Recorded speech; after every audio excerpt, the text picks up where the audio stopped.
Have you ever been in the middle of something on your computer, watching a movie, and the power suddenly goes out? I'm sure most of us, especially those who live in rural areas or out on land, have experienced this. It can be very frustrating and make you want to pull your hair out. A power outage could even potentially cause you to miss turning in an assignment or fail to complete something if you work from home or online. When I was a kid, we lived in a house that was on some land. It wasn't outside of town or way out in the middle of nowhere, but it was on about 86 acres. Every time it would rain, the power would go out, and it never failed that I was in the middle of schoolwork, on the internet, or playing video games or watching TV. Sometimes it would even just go out with strong wind. It would drive me crazy, and it always took the power company forever to fix the outage.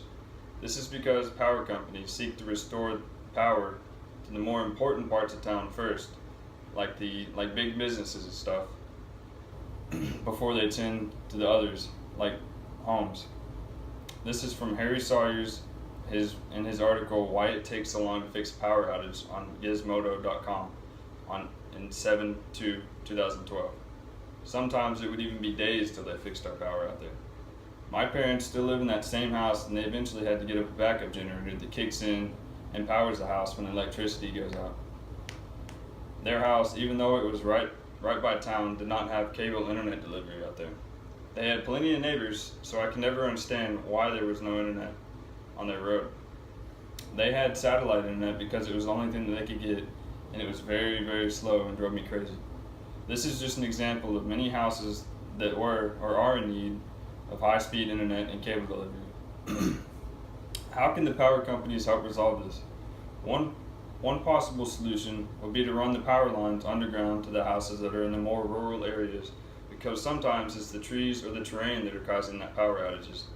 Now obviously, this will not be possible in all cases, as there will be houses or businesses or so on in the way, and would end up costing more to go around all this. Burying the lines would help keep them out of the elements from things like falling tree limbs and branches, or things like running cars into poles. Only downside would be maintenance on the lines since they're buried under the ground. Government programs have been trying to help these people in these areas that don't have high-speed internet or internet at all, but there are still some houses that have not received it. There are businesses that are also helping also. This is from Margaret Cameral's article on businesses seek to increase profit margins in rural internet delivery in newsadvance.com on December 12, 2016.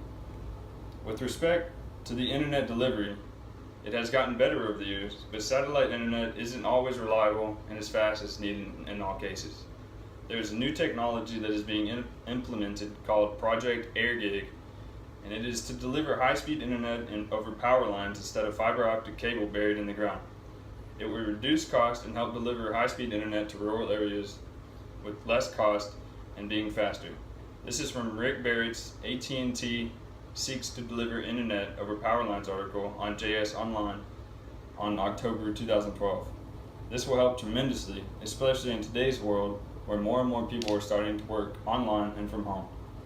With all the technology and so much relying on having access on the internet today, it's becoming more and more important for power and internet companies, to get these things delivered to the more rural areas so that no one has to go without and be put at a disadvantage.